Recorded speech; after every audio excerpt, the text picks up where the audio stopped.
In the ancient land of Canaan, a young boy named Joseph lived with his father Jacob and his 11 brothers. Joseph was Jacob's favorite son, which caused jealousy among his brothers.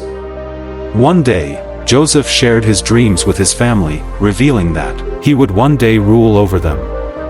This only fueled his brothers' resentment. Driven by jealousy, Joseph's brothers plotted against him. They sold him into slavery, and he was taken to Egypt. There, Joseph was sold to Potiphar, an officer of Pharaoh. Despite the hardships, Joseph remained faithful to God, trusting that there was a greater plan for him. Joseph quickly rose to a position of trust in Potiphar's house, but trouble struck when Potiphar's wife falsely accused him of trying to harm her.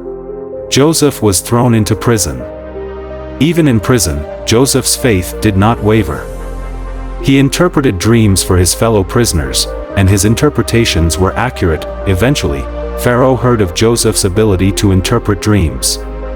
Pharaoh had been troubled by dreams that no one could explain.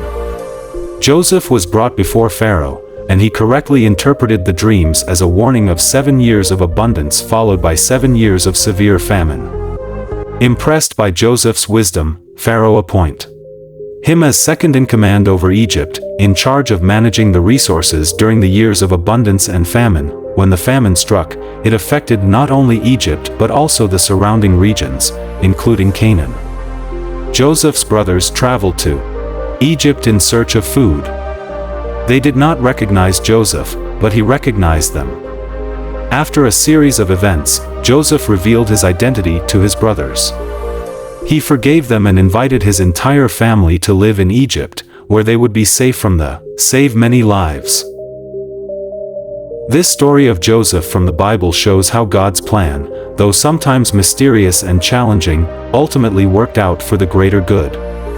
It teaches the importance of faith, forgiveness, and trusting in God's timing.